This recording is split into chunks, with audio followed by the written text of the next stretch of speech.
Hello and welcome back to Shantanu's world. তো শান্তনুস ওয়ার্ল্ডে তোমাদের সকলকে স্বাগত। আর পেখম আর আমি চলে এসেছি এখন সদরঘাটে। এখানে এসেছেন শ্রী শ্যামসুন্দর। তো চলো শ্যামসুন্দরজির দর্শন করে নাও, আর সুন্দরভাবে আর কিছুক্ষণের মধ্যে আরতি হবে, সেটাও তোমাদের সাথে শেয়ার করতে চলেছি।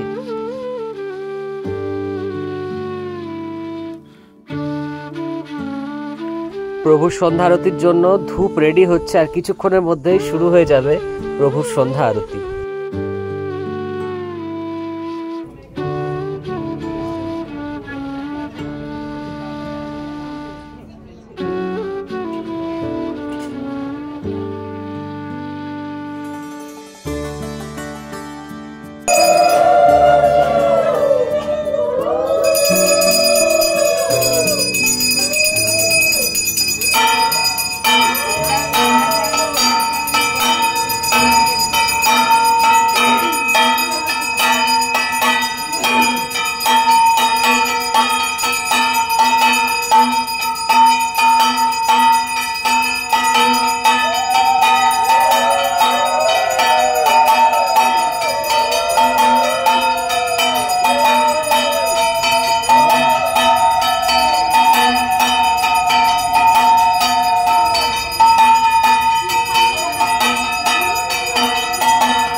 তো এখানে এসে শ্রী শ্যামসুন্দর দেবের খুব সুন্দরভাবে সন্ধ্যা আরতি দেখলাম, পুজো দেখলাম, চেষ্টা করলাম তোমাদের সাথে কিছুটা শেয়ার করবার। আশা করি তোমাদেরও খুব ভালো লেগেছে। যদি ভালো লেগে থাকে তো প্লিজ ভিডিওটাকে প্রচুর শেয়ার করো, যাতে সবাই প্রভুর দর্শন করতে পারে। তো এই মিনি ব্লগটা এখানেই শেষ করছি। দেখা হচ্ছে আবার খুব সুন্দর নতুন কোনো একটা কন্টেন্ট নিয়ে তোমাদের সাথে। ততক্ষণের জন্য টাটা, সবাই খুব ভালো থেকো, শান্তনুস ওয়ার্ল্ড চ্যানেলের সাথে থেকো, পাশে থেকো।